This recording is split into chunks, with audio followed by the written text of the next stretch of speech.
성경 말씀을 봉독합니다. 레위기 11장 39절에서 40절까지입니다. 너희의 먹을 만한 짐승이 죽을 때 그 사체를 만지는 자는 저녁까지 부정할 것이며 그것을 먹는 자는 그 옷을 빨 것이요 저녁까지 부정할 것이며 그 주검을 옮기는 자도 그 옷을 빨 것이요 저녁까지 부정하리라.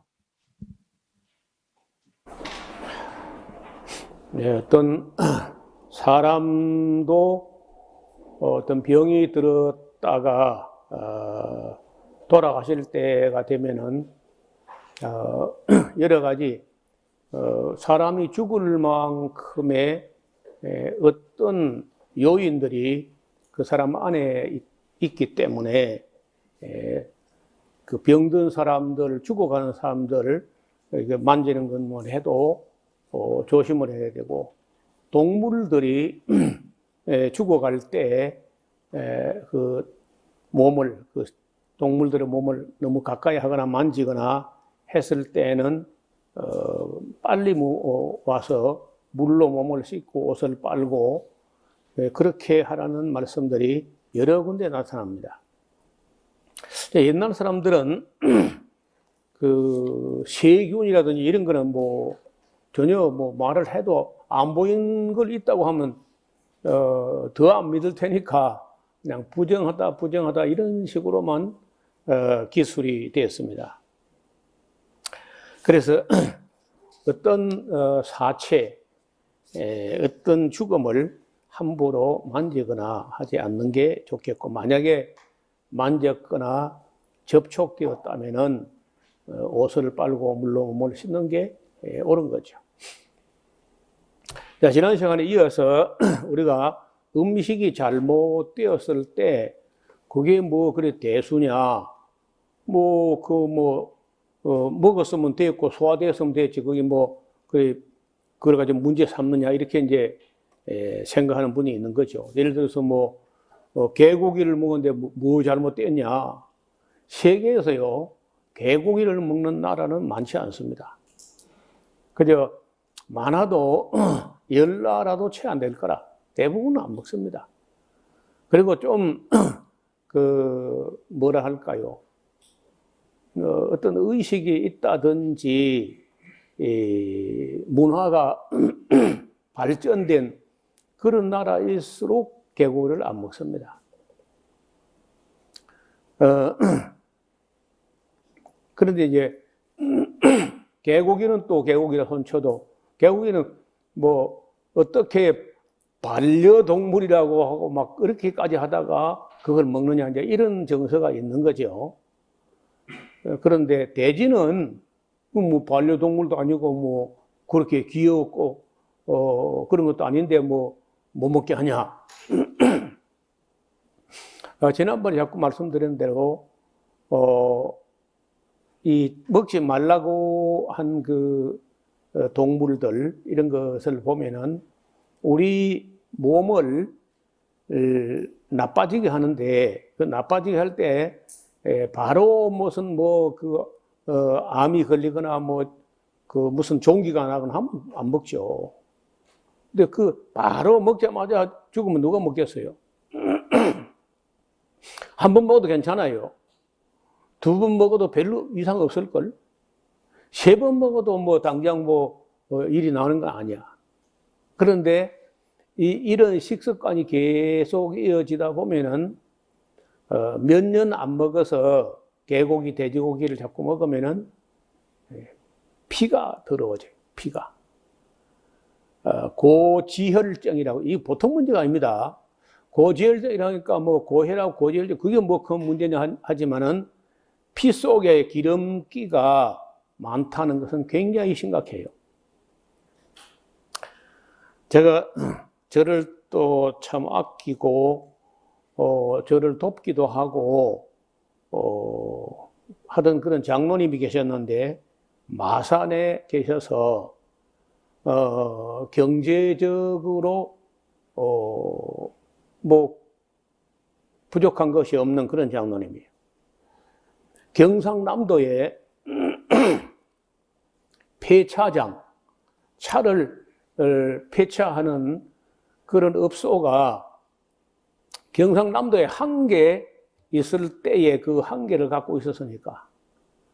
그러면 그 폐차 들어오는 것을 고물로 팔면은 고철값이 나와서 그게 이제 돈이 되기도 하고, 멀쩡한 부품을 그 정비 공장으로 이렇게 공급하면서 그 수입이 상당히 괜찮았던 것 같아요.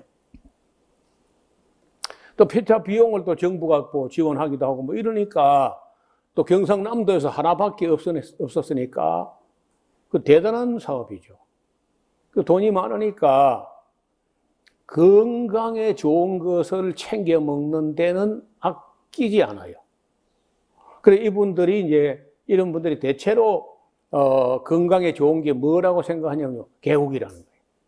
보신탕. 오직 가면 이름이 보신탕이겠어? 그러니까 점심은 무조건, 아침이야 집에서 먹거나 하지만은 점심은 무조건 보신탕입니다. 여름 내도록 그냥 뭐. 제가 한번 자동차를 내가 맨날 첫날 고물딱지 같은 그런 헌차, 이런 차를 갖고 있으니까 수시로 이것저것 고장 나면은요, 그걸 정비소에 갖다 맡길 만한 그런 형편이 안 돼서 나는 그 폐차장 가가지고 부품을 얻어다가 내 손으로 수리하고 그렇게 했습니다. 코란도라고 하는. 코란도는요, 세상 정비하기도 쉬워요. 그 엔진이 아래 위에 앞뒤가 싹 다 보여요. 손이 안 들어간 데가 없어 손 다 들어가요. 그런데 요즘 고급차는요, 손이고 공구고 들어가지가 않아요. 전문 공구가 없으면 분해 자체가 안 돼. 꽉 엔진 룸이 꽉 차가지고 어디 손댈 수가 없어 지금 차는. 근데 옛날 코란도는요, 정말로 쏘기 시원합니다. 아니 흔하게 아래 위에 다 보이니까 수시로 고장이 나는데, 그래 이제 거기 가면은 거기 직원들이 내가 원하는 부품을 분해하는 동안에 점심때가 되면은 그 장로님이 무슨 갑시다 하면서 가보면 보신탕집이에요. 그래 그때는 제가 음식물에 대해서 그렇게 인식을 하지 않고 있을 때 몇 번 먹어봤는데, 그래서 나는 참 그 맛있다고 말하기가 참 그래요. 그거 양념하고 온갖 들깨 가루하고 뭘 해가지고 그 여름철에 뜨거워 된장 이걸 먹는 거지 마는 거지. 하여튼 그걸 먹었는데, 그래도 나는 워낙 원래 건강하고 소화력이 좋아서 이제 별 탈 없이 넘어갔는데, 그래 한 번 먹으면 여름에 한 번. 근데 이 장로님은 여름 내도록 먹으니까. 그러다가 어느 날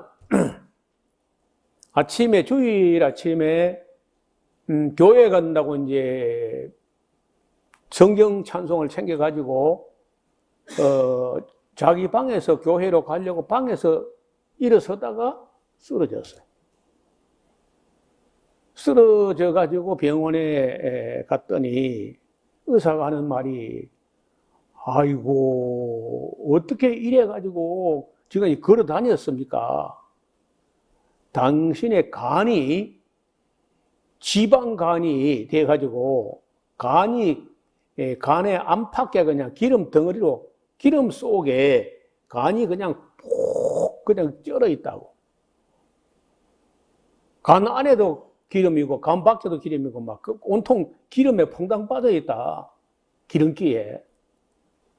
보면 개기름이죠, 개기름. 그분은 이 겉으로 볼 때 얼굴로요,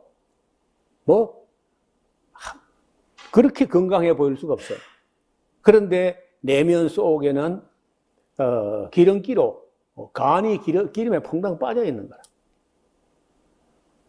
그래가지고 지금 이걸 수술도 할 수 없고 이걸 세척도 할 수 없고 병원에서 해드릴 수 있는 게 없습니다. 이렇게 하더라는 거예요.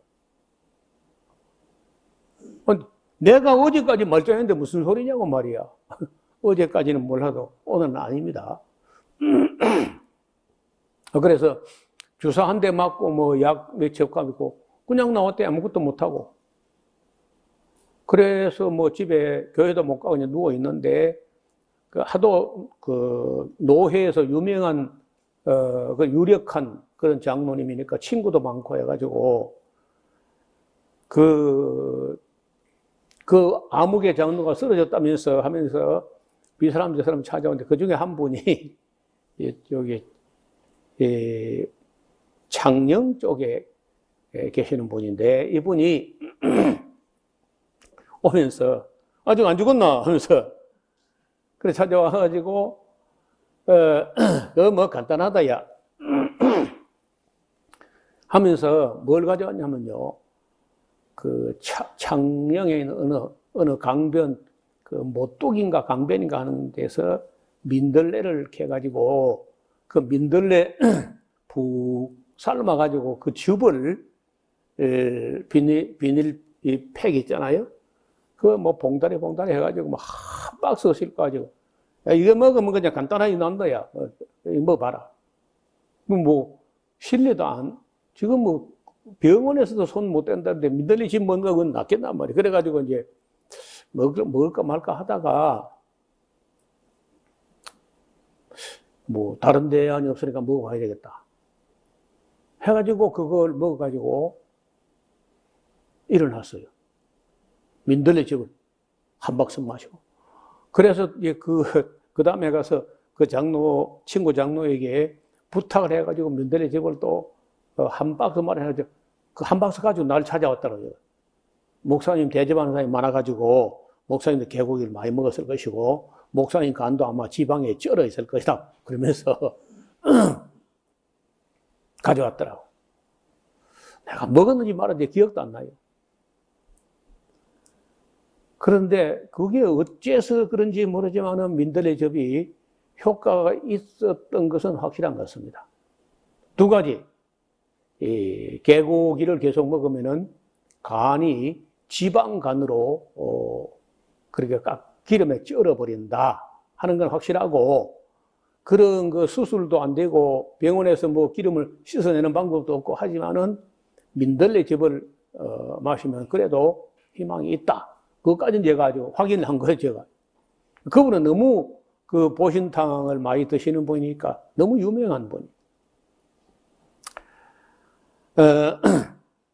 제가 이런 강의, 이런 설교를 하면요, 경남노회의 목사 장로들은 그분이 누군지 다 알 겁니다. 내가 이름 말하지 않았지만은, 피가 더러워지. 그 피가 더러워질 때, 그걸 피를 깨끗하게 하는 기관이 간이나 콩팥이나 이런 기관에서 그걸 피를 정화하고 하는 건데, 간이 나빠져 버리고 콩팥이 나빠져 버렸다. 그러면은 생명에도 지장이 있는 거라. 당연히 피는 더러워지죠. 자, 피가 더러워지면은 제일 먼저 나빠지는 게 머리가 나빠집니다. 공부가 안 돼요. 그 다음에 피가 나빠지면요, 피부에 알러지가 나타납니다. 피부 트러블이 생겨요. 나중에 이제 그 사진들을 보여드리겠습니다. 그 다음에 성 기능이 떨어지면서 남자들의 정자 수가 줄어들고 그 자라나는 청소년들 같은 경우에 성기가 발달이 안 돼, 성장이 안 돼요. 그것도 사진을 보여드리겠습니다. 성격이 산만해지고 영 공부가 안 돼. ADHD처럼 집중력이 떨어져 버려요. 만사에 귀찮아하고 피곤해하고 짜증을 내고 그래서 성격이 밝지 않다는 거예요. 남자가 여자처럼 되고 여자는 남자처럼 돼요.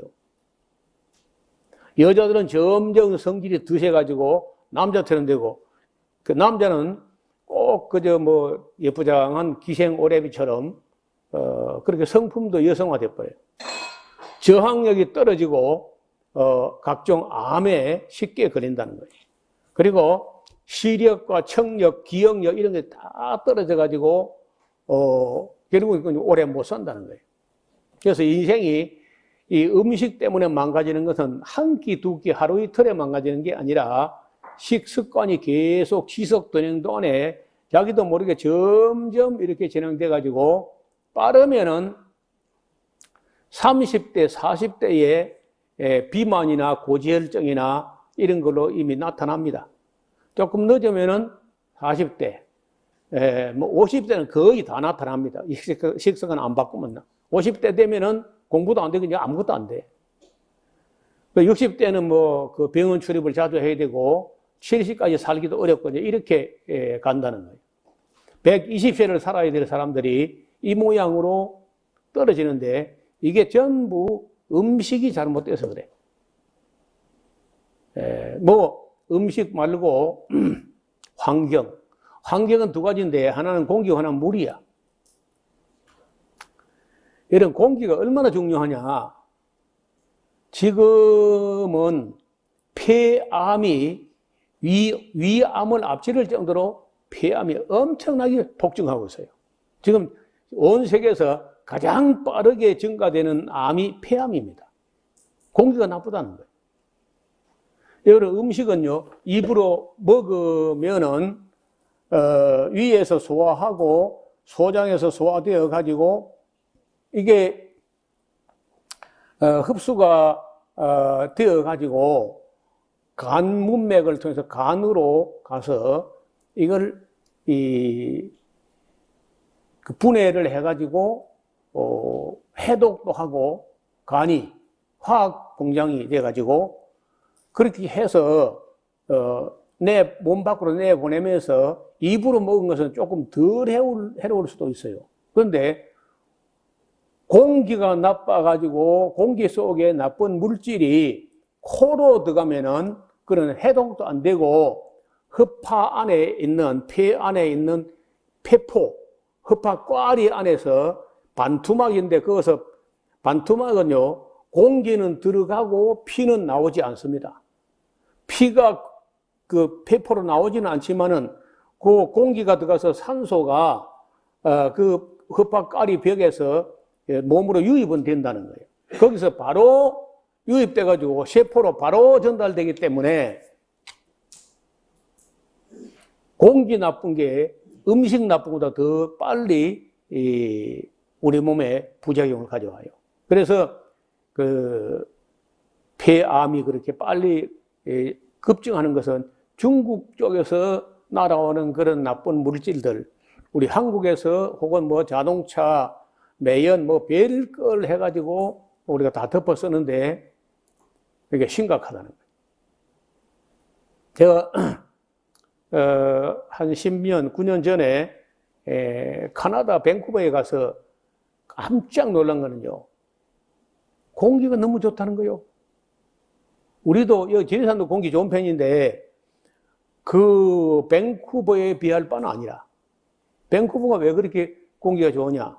먼지나 유해 물질이 아시아 쪽에서 편서풍을 타고 카나다, 미국 쪽으로 날아가지만은 태평양이 워낙 넓어서 그 미국까지 카나다까지 날아가는 중에 먼지가 바다에 다 빠져 죽는 거야. 그러니까 그 공기가 그렇게 맑아요. 여러분 그 LA 같은 경우도 해변이 멀지 않은 미국 서해 쪽에 서쪽에 있는데 서부에 있는데 태평양에서 멀지 않아요. 그러니까 LA 가면은 너무 공기가 맑아가지고 햇빛이 구름도 많지 않고 그냥 내려 쪼이기 때문에 뜨겁습니다. 덥고 피부가 막 얼굴이 새까맣게 탈 정도로 그렇게 햇빛이 장렬해요. 그리고 공기는 좋기 때문에 그런 쪽에는 폐암이 많지 않습니다. 그러나 제가 볼 때 중국의 공장이 바로 좁은 우리나라 서해 바로 건너편에 해변가로 중국 동부 쪽에 온갖 공장이 가득 차 있어요. 그 공장 폐수라든지 공장에서 비산되는 그런 연기나 이런 물질들이 이 한국으로 덮어 쓴다는 거라. 그래서 요새는 뭐 공기가 매우 나쁨, 나쁨 이런 식으로 예보를 하는데 이건 참 다행인지 모르나 우리가 이 경상남도 쪽은 조금 덜합니다. 이 충청도, 경기도보다는 확실히 덜해요. 그래도 우리가 이 공기 나쁜 거는 참 어찌할 수가 없어요, 개인이. 마스크 써도 안 됩니다. 마스크를 충분히 통과할 수 있는 미세 입자 이런 것이 문제야. 마스크에 걸리는 거는요, 우리 몸에 별로 그렇게 영향을 안 미친다는 거예요. 냄새의 급에 해당하는 밀입자 이런 것들이 우리 호흡기를 통해서 우리 몸에 들어오게 되면은 무슨 일을 벌일지 몰라요. 그래서 우리가 피가 나쁜 거는 되게 음식 때문에 그렇고 또 물이 나쁘면 이건 보통 문제가 우리 몸이 70%가 물인데 우리가 마시는 물이 나쁘다. 그러면은 우리가 건강하기 어려워요.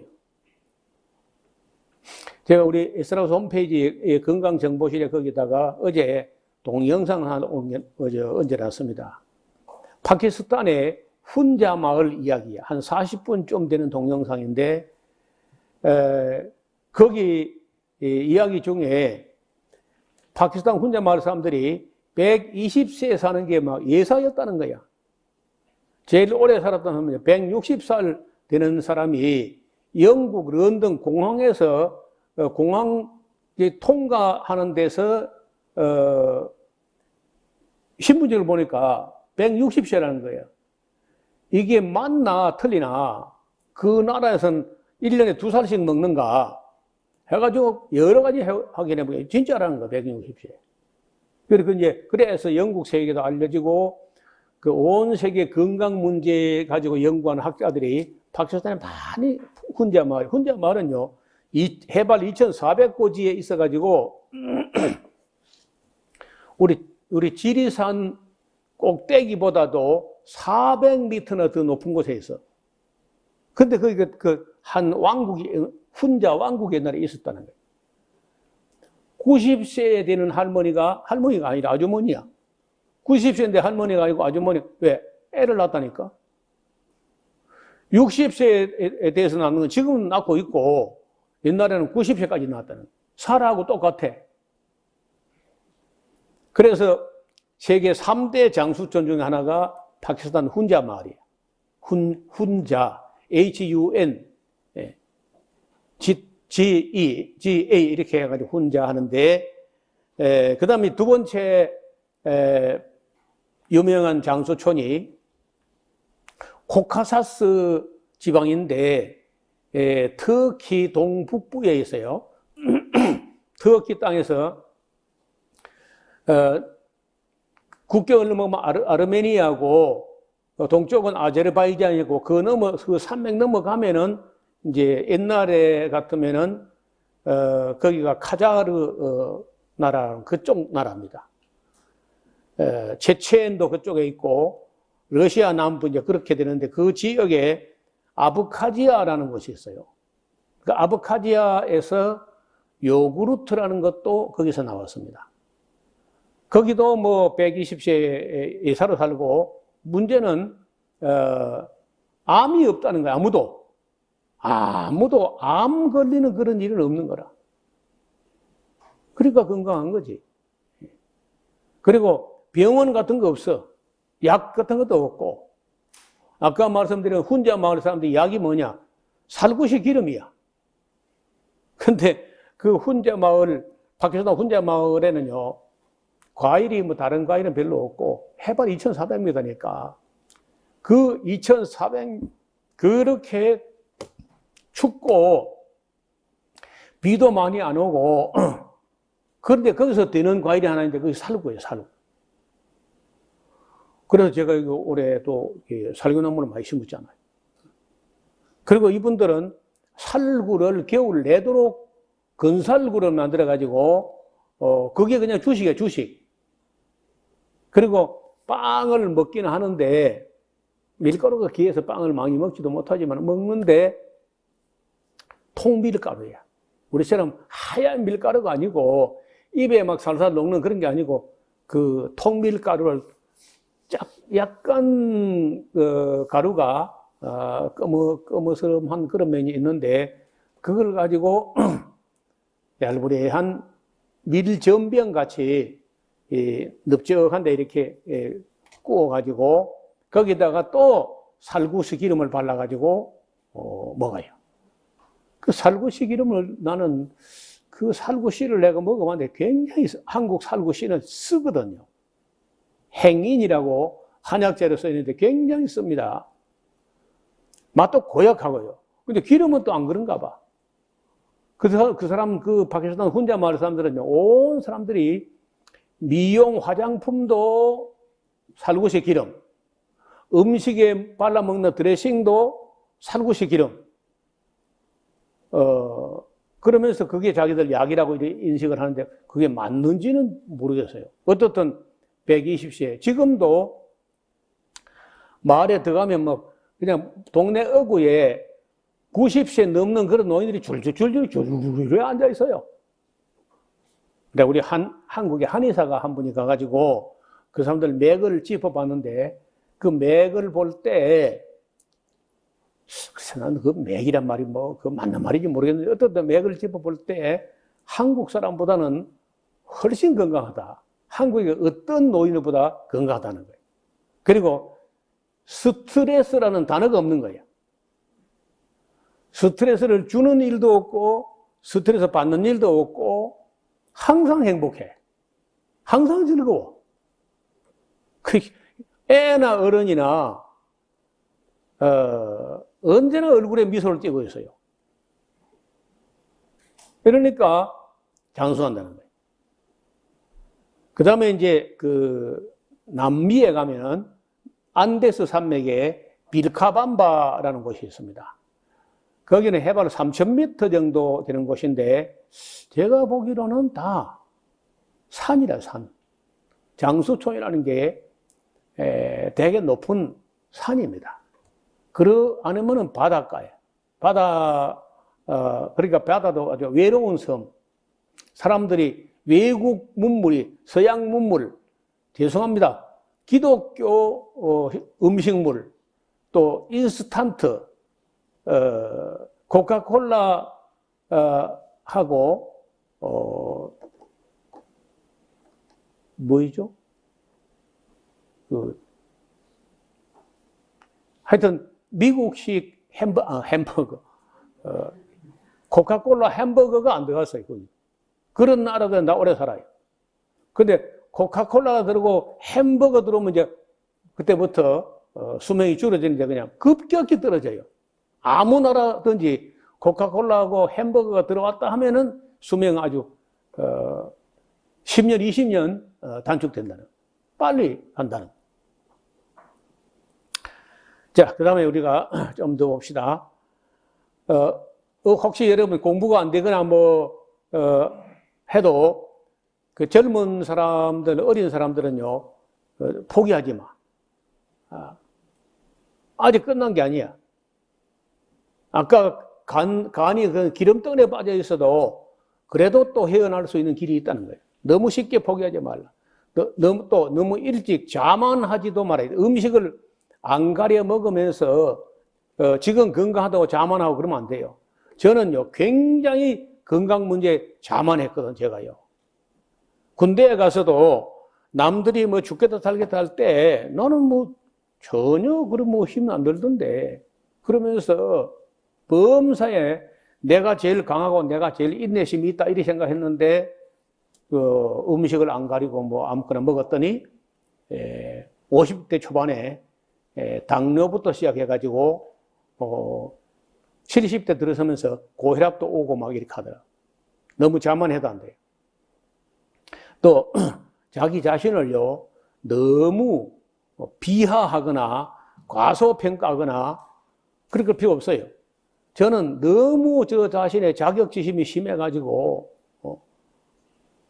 나는 사람 노릇 못할 줄 알아서 내 스스로 해봐도 그런데 머리가 조금 커지면서 군에 가서 보고 또 신학을 하고 목회를 하면서 보니까 다른 사람은 별게 아닌 거라. 뭐 굉장한 사람들 보니까 뭐 거기서 거기라. 그러면서 자신을 너무 가소평가할 필요도 없습니다. 그 다음에 하여간 아직은 끝난 게 아니야. 얼마든지 지금이라도 최선을 다할 수 있어요. 우리 유튜브 방송을 듣는 분이나 이 인터넷 예배하는 분들 중에 밑에 댓글을 달아놓은 걸 보면은 저 강의를 듣고 깜짝 놀랐다 하면서 자기 건강에 대해서 모르고 있다가 이게 전부 음식과 관계됐다는 걸 보고 너무 놀랐다는 거예요. 특히 기독교인들은 놀랍니다. 왜냐하면 이런 얘기 듣도 보도 안 한 얘기거든요. 그래서 성도들에게 음식을 반드시 가르쳐야 됩니다. 다 큰 사람들, 뭐 어른들은 참 어려워요. 이 장성한 사람들에게 이건 먹지 말라, 이런 거는 먹어라. 이런 말 하기 참 어렵잖아요. 그러나 어린 아이들에게는 반드시 가르쳐야 합니다. 식습관이 굳어지면은 또 이것도 바꾸기 굉장히 어려워요. 서양의 기독교인들 그리스도 안에서 누릴 자유만 생각하고 그 결과와 책임에 대해서는 아무런 개념도 생각도 안 했어요. 이것이 오래 지속되는 가운데 그들은 진리에서 점점 멀어지고 음식 안 가리는 기독교는요, 결국은 사라집니다. 기독교 자체가 흐지부지 돼버려요.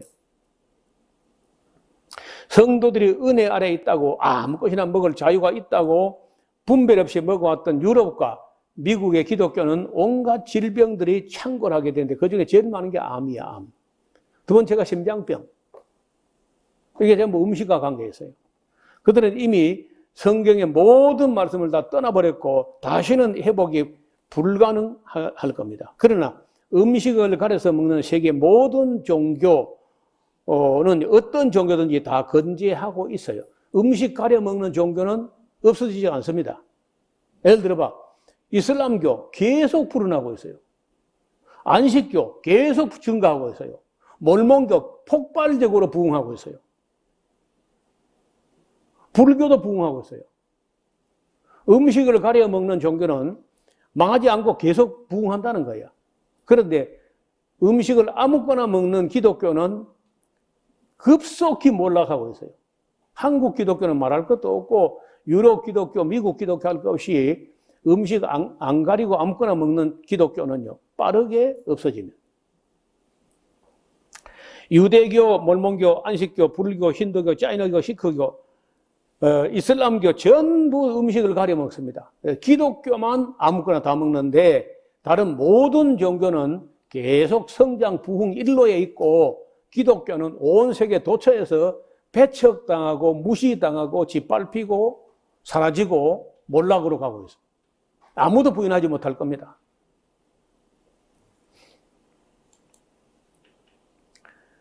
자, 하나님은 이렇게 이게 다가 아니죠. 이거 뭐 몇 가지 되겠어요. 이렇게 맛있는 것을 예미로 먹되 선악을 알게 하는 나무 실과는 먹지 말라. 이렇게 시작했잖아요. 제가 이 그림을 어디서 얻었냐. 한 30년 전에 농협 잡지의 뒷표지에 이런 그림이 있더라고. 누가 그랬는지 모르겠지만 참, 뭐, 저작권 문제는 없는 것 같아요. 30년 넘어서 아무도 주장 안 하는 거 보니까.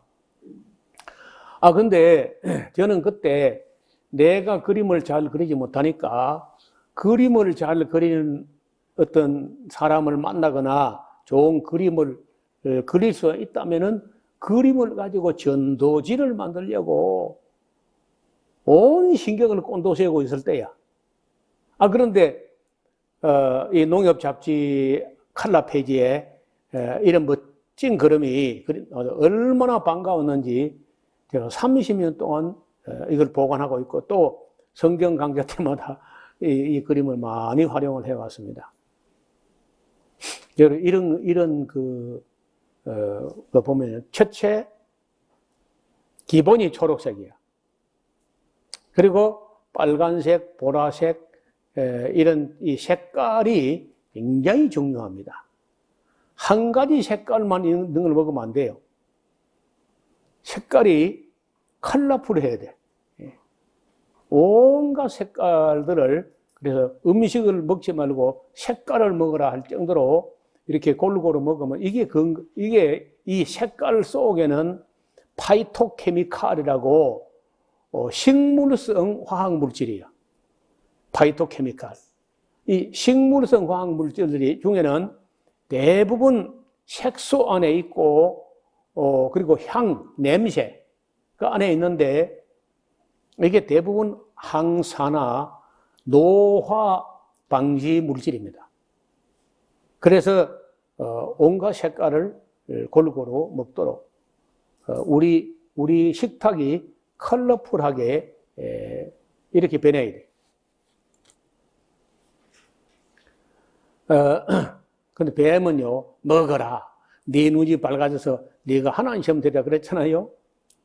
네가 먹고 네 눈이 밝아져서 네가 하나님 시험 될 것이다 하고 여자를 이렇게 유혹을 했는데 우리 하와 할머니가 거기 넘어갔던 거죠.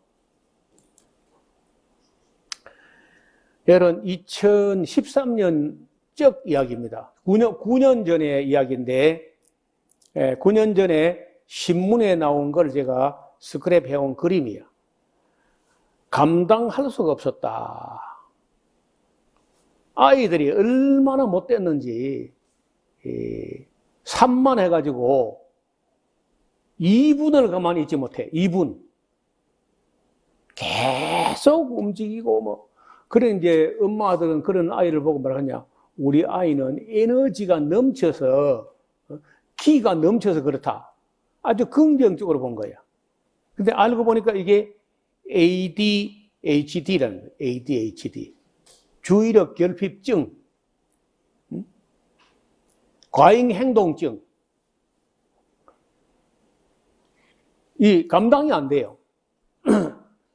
이 한 반에 이제 학교에 가면은 요즘 뭐 20명, 30명 그 정도거든요.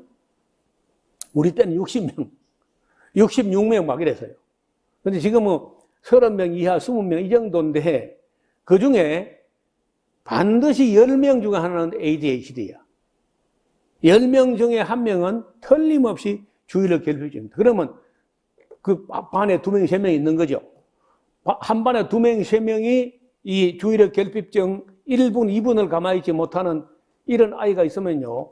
그냥 가만히 있는 게 아니고 교실에 막 뛰어다니고 이 자리, 제 자리 안 앉아있어. 이 자리, 저 자리 뭐 아무 때나 가서 아이들 찝쩍거리고 시별고 때리고 이렇게 하는 거예요. 그러면 교사가 20명, 30명 중에 그 2명 감당하기가 나머지 전체보다 더 힘들어. 그래서 요즘은요, 그런 아이들은 특수반을 만들어가지고 따로 떼서 교육을 해야 돼요. 그때 이제 선생님들이 아이 엄마에게 전화를 해가지고 학부모에게 전화를 해가지고 아이를 데리고 소아정신과를 한번 다녀오셔야 되겠습니다. 그러면요, 엄마들이요, 선생님 보고 고를 내는 거라. 우리 애를 뭐 정신병자 취급해 하면서 노발대발하고 그랬다는 거예요. 근데 사실은 소아정신과에 가야 되는 거예요. ADHD. 심각한 놈. 최근에는 어른들 중에서도 주의력 결핍증이 있다는 거예요. 상당히 있어요. 어른들도. 그러니까 그런 사람들은 공부가 안 됩니다. 책을 볼 수도 없고, 책을 보면요, 책 생각인데 딴 생각을 해요, 꼭. 설교 들으면 설교 들으면 또 딴 생각, 또 딴 생각. 일을 하면 일에 집중해야 또 딴 생각하는 거예요. 그리고 아무것도 안 되죠.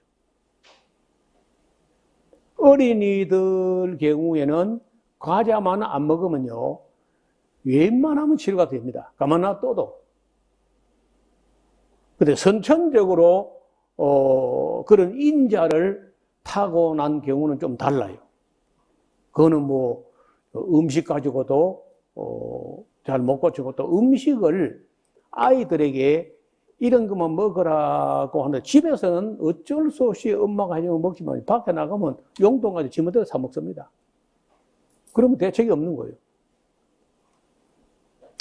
어떻든 이 감당할 수 없었던 사람들도 채소를 먹으면요 거의 치료됩니다. 한 달 내지 두 달 안에 치료돼요. 그 엽록소 안에 마그네슘 같은 그런 물질들이 사람을 온순하게 해요. 여러분 풀 먹는 대부분의 동물들은 온순합니다. 초록색 풀 이파리를 뜯어 먹는 거는요, 뭐 소나 말이나 염소나 양이나 뭐 그거 뭐 사람을 물거나 그렇게 안 해요. 다 대체로 온순해요. 반면에 이제 고기를 먹으면요 다 사나워집니다. 사람도 마찬가지예요. 사람도 파키스탄 사람들처럼 파키스탄은 뭐 거의 고기라는 게 거의 없어요.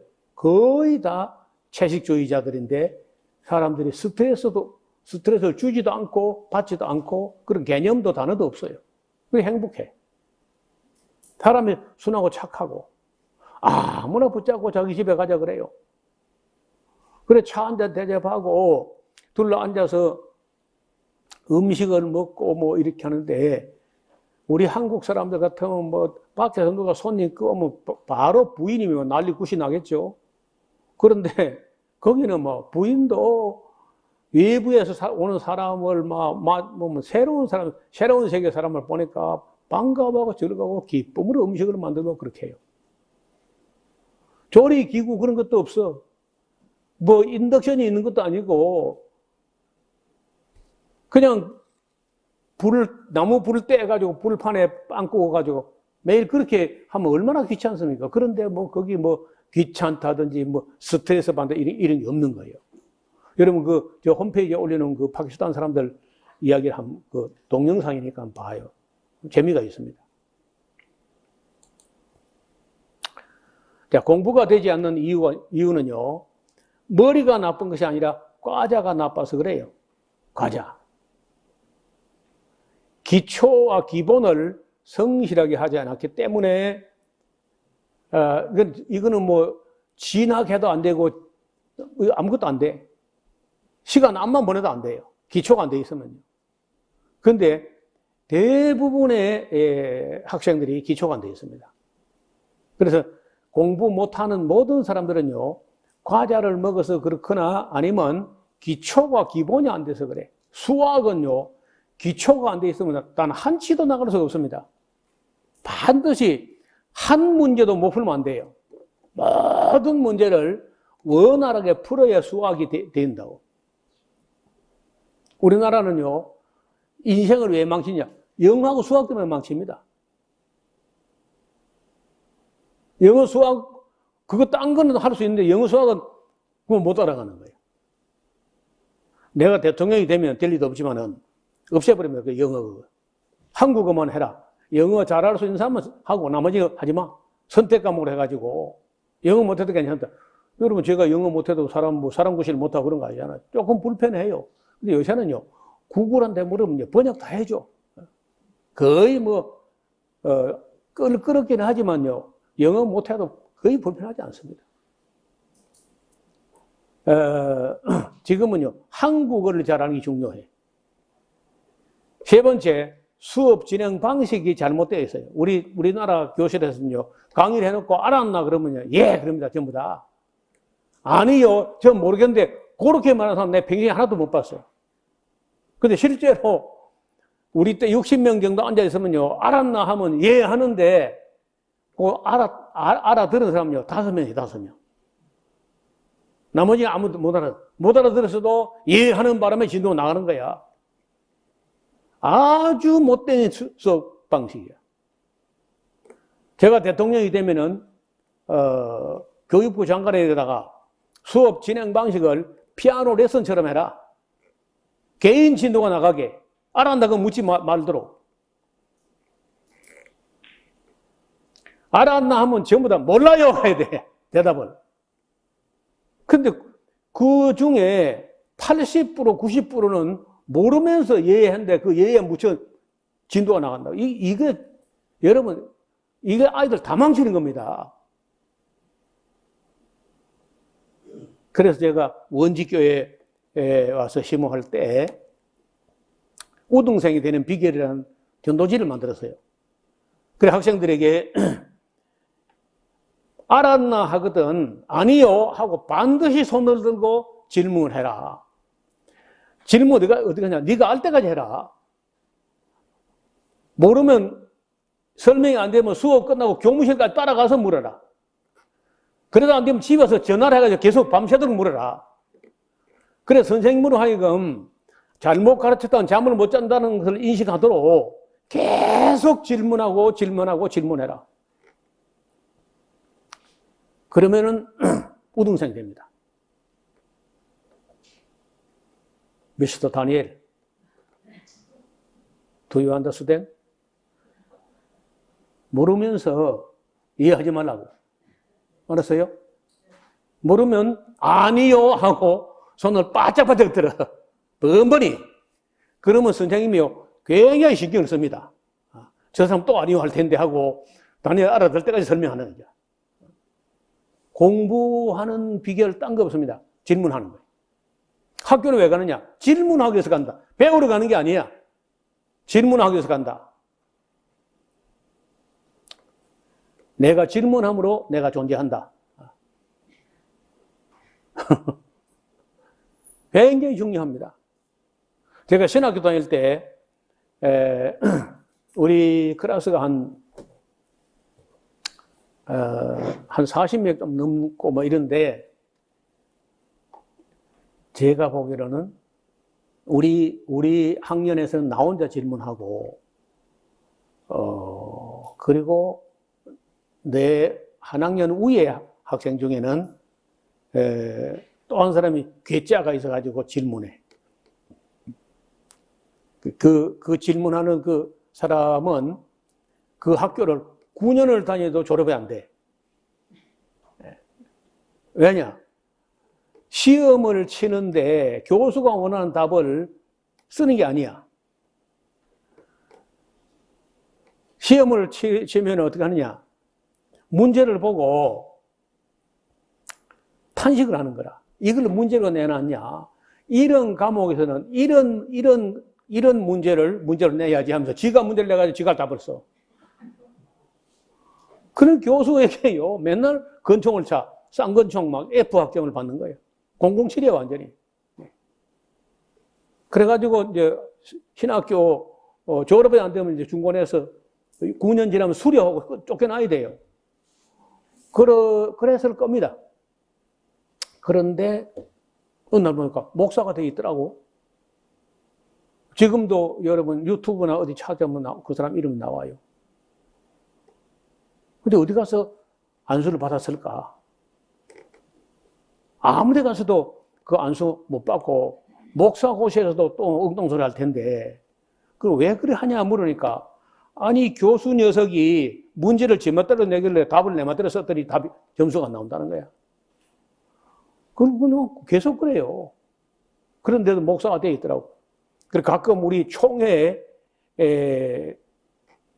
그 기독교 100주년 기념관 총회 앞에 거기에 돗자리 깔고 한복 입고 수염하고 머리 이리 그러고 이제 단식 투쟁 같은 거 하고 있고 그래요. 혹시 그런 거 나오면 그 사람이 그 사람이야. 내가 조금 걱정이 되니까 아마도 어디 어느 교당 가서 안수 받은 게 아니고 자기 머리에 자기가 안수한 거 아닌가. 충분히 그럴 수 있는 사람이라. 그러니까 세상이 감당치 못해. 그러니까 그 사람이 질문하는 사람이고 내가 질문하는 사람. 강의하는 시간에 번번이 질문하니까 교수가 강의하면서도 나를 신경을 쓰는 거예요. 저 사람 또 질문할 텐데 해가지고. 그러니까 여러분 학생들이 끝없이 질문하는 그러면 우등생이 되고 남습니다. 뭐 알 때까지 질문하는 거예요. 그 방식이 어디서 왔냐? 유대인들이 그렇게 해요. 유대인들은 공부는 집에서 하거나 혼자 하고 학교는 왜 그러냐? 질문하러 가는 거야. 혼자 하는데 안 풀리는 게 있다는 거야. 그래서 질문하러 가는 거야. 여러분, 뭐든지 모르는 게 있으면요, 질문할 곳이 있어야 돼. 교회에서도요, 설교만 일방적으로 질문할 시간이 없잖아요. 그래서 제가 에스라스 홈페이지를 만들어가지고 맨 오른쪽 위에 질문이 있습니다. 방을 만들어놨어. 그 질문하고 대답한 건이 얼마냐? 12,000건이 넘었어. 곧 지금 13,000건 돼요. 여러분, 한번 생각해. 13,000건이나 질문하고 대답하고 질문하고 대답하고.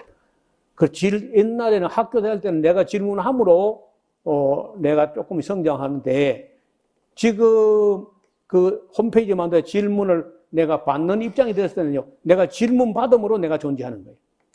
내가 질문 받음으로 내가 공부를 해요.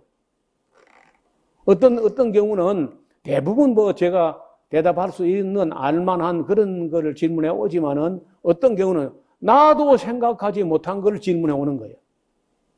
그러니까 깜짝 놀라고, 또 감사하고 감격하고 충격을 받으면서 나도 모르는 걸 질문해 오면요. 그게 내 공부가 되고 내 성장이 된다는 거예요.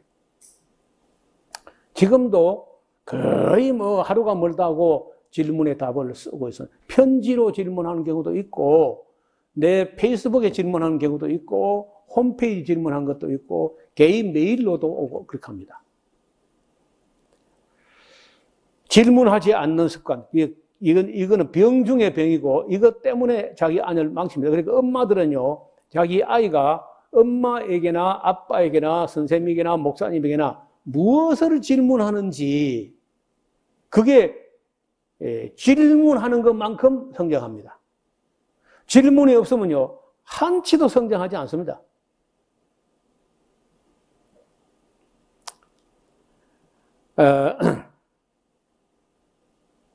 그 다음에 스마트폰과 컴퓨터 게임 같은 것 때문에 공부가 안 되는 거예요. 많은 학생들이 공부가 안 되니까 거기 빠져버립니다. 그걸로 그냥 자기 공부 못하는 거 잊어버리는 거예요. 게임을 가지고. 그 다음에 6번째, 통닭하고 햄버거하고 햄과 소세지, 아이스크림 이런 것 때문에 공부가 안 되는 겁니다. 그게 우리 피를 가장 더럽게 하는 음식이기 때문에 이런 것들 때문에 공부가 안 돼요. 그 다음에 가정 환경, 교회 환경, 학교 환경, 이런 환경이 그렇게 몰아가요. 학원 갔다 오거나 해가지고 공부 잘하는 몇 사람을 위주로 끌고 나와버리는 이런 아주 잘못된 것 때문에. 그 다음에 공부하는 자세가 잘못돼서 암기하고 마는데 이해가 돼야 돼. 그 암기했던 거는요, 얼마 가서 잊어버립니다. 우리 기억에 깊은 이드 속으로 가라앉아 버려요. 어쩌다가 떠오르긴 하지만은 암기했기 때문에 알한 거하고 달라요. 이해가 돼버린 거하고 다르다고. 그 다음에 이 아이들이 대부분이 제가 볼 때 교회 다니는 사람들 중에서도 수많은 청소년들이 자기 사명에 대해서 인식이 없어요. 내가 무슨 일을 하기 위해서 이 땅에 태어났는지, 하나님께서 나를 왜 무슨 일 하라고 이 세상에 보냈는지, 여기에 대해서 목사도 말 잘 안 하고 학생들 자신들도 자기가 무슨 일을, 무슨 사명을 띠고 이 땅에 태어났는지 여기에 대한 인식이 없다는 거예요. 그걸 빨리 찾아야 돼요. 남자가 돼가지고 30살이 되도록 자기가 무엇 하기 위해서 이 땅에 왔는지를 모른다고 하면 이거 보통 문제가 아니야. 40살이 돼가지고도 자기가 무슨 일을 위해서 태어났는지 그거는 모르고 살아간다면은 그건 곤란해. 그래서 이 아이는 장차 무슨 일을 하기 위해서 이 세상에 하나님 보내셨는가 하는 걸 엄마, 아빠가 또 담임 선생님이나 담임 목회자가 눈을 아주 부릅뜨고 그걸 봐야 돼. 저 아이는 장차 어떤 인물이 될까, 어떤 사명을 띠고 이 땅에 태어났는가, 이걸 면밀히 감찰하고 또 가끔 상담도 해보고. 저는 제가 원지에 있을 때 중고등부를 제가 지도를 했는데 토요일 날 2시부터 4시까지 이렇게 약 2시간 하는데 그 중에 이제 강의만 90분 강의를 해요. 강의만. 중고등학생 지금 90분 강의를 합니다. 이렇게 할 때 그 가끔은 그 써내게 해요. 학생들 하여금 자기는 무슨 일 하기 위해서 이 땅에 온 것 같은지, 뭘 할 수 있겠는지, 뭘 할 때 즐거운지, 뭘 하고 싶은지 써내라. 이렇게 한 적도 있어요.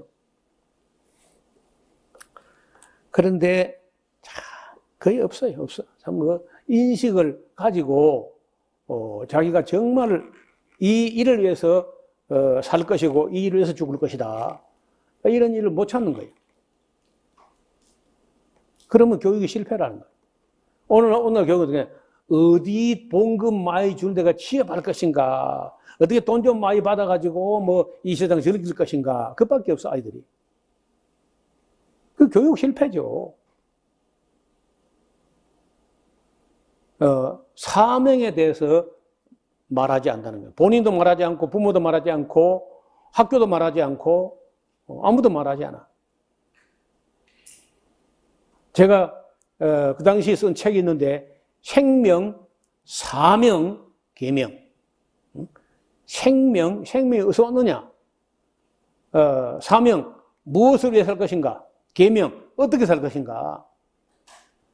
이걸 제가 전도사 시절에부터 마음에 품고 있다가 목사 되자마자 바로 제가 88년도 제가 목사 됐으니까 그 92년도 그 안에 썼을 거예요. 그 책을.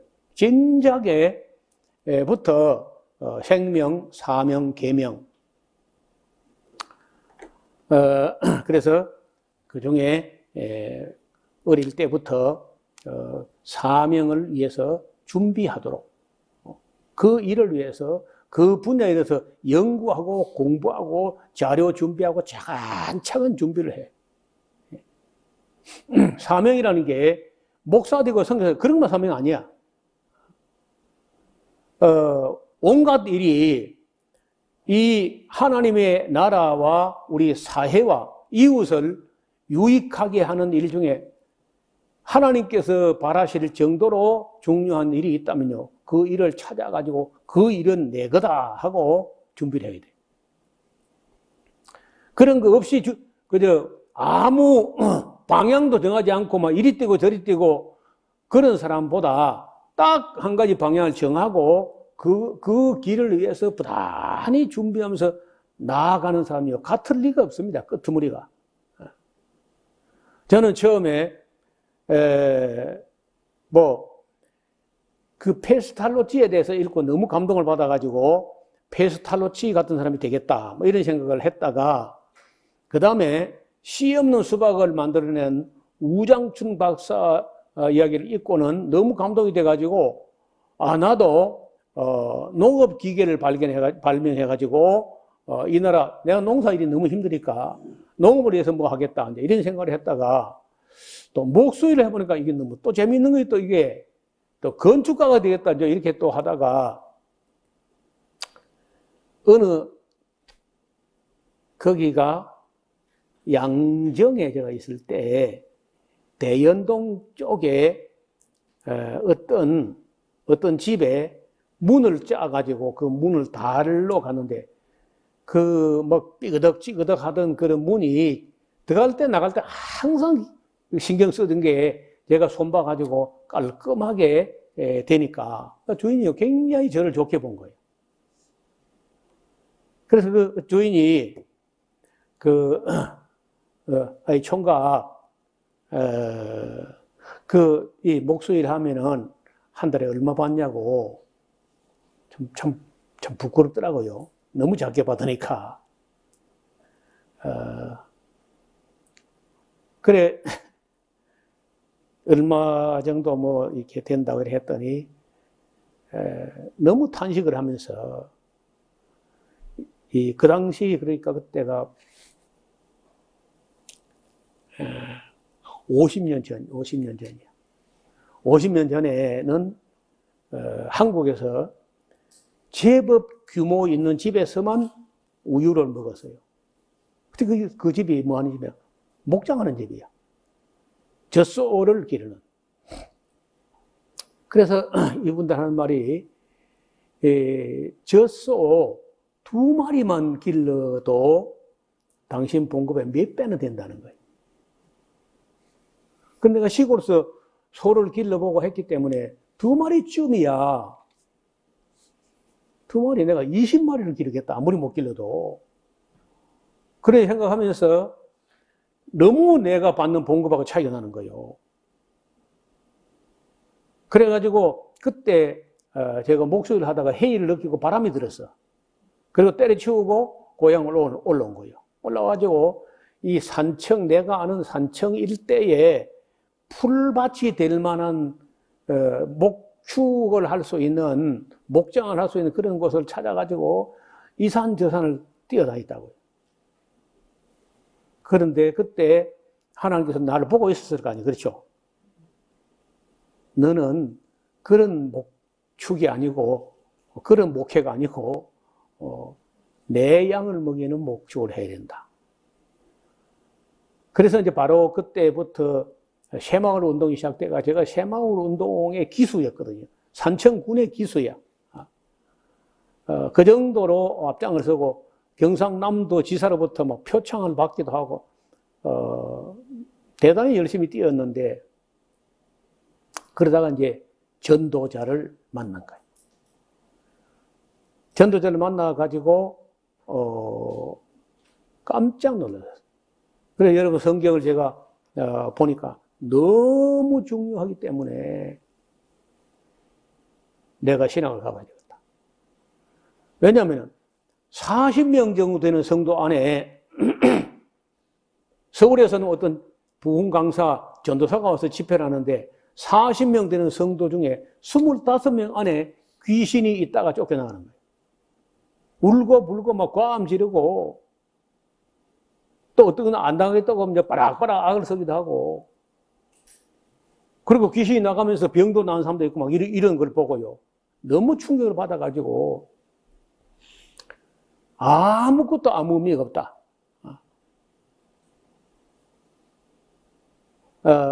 사람들 속에 새마을 운동하고 뭐 마을길 넓히고 지붕 개량한다고 해가지고 천국 가는 것도 아니고 이거 아무것도 아닌데 아무것도 아니다 이게.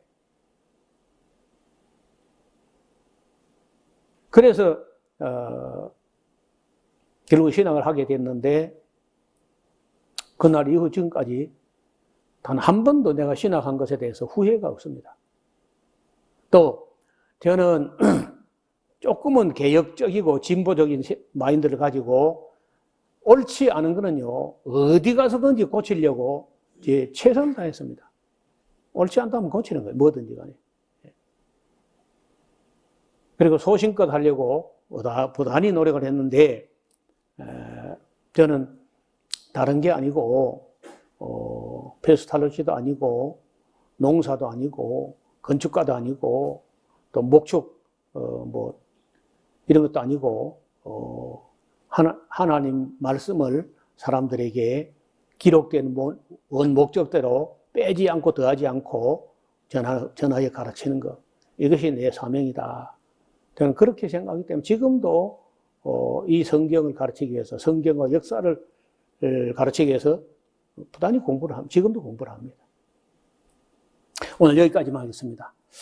자, 하나님 아버지 오늘날 교회나 학교에서 사람들이 사명에 대해서 가르치지 않고 아무거나 다 먹어서 아이들이 주의력 결핍증에 걸리기도 하고 각종 질병과 또 암에 노출되기도 하고 어른들은 심장병이 걸리고 그리고 사람들은 돈을 쫓아가는 만몬신을 쫓아가는 쪽으로 잘못되어 가고 있는데 이에 대해서 인식들이 없습니다.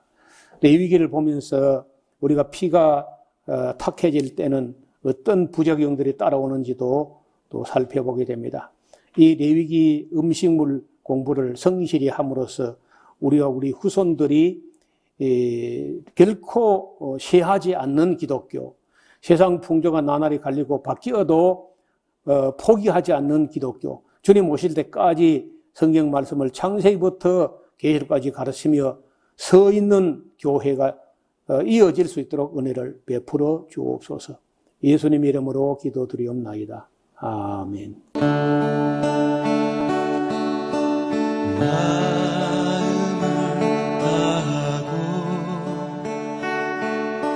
성품을 다하고 힘을 다하여서 여호와를 사랑하라. 내게 준 계명을 마음에 새기고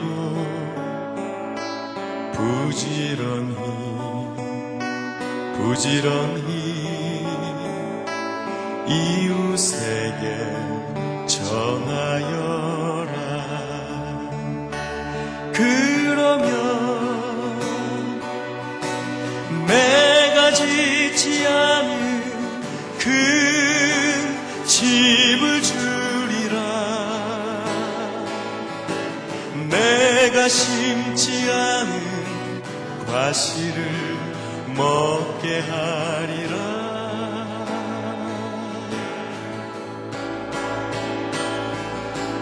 그러나 한 가지 잊지는 말아라. 죄인된 우리를 구원하신 여호와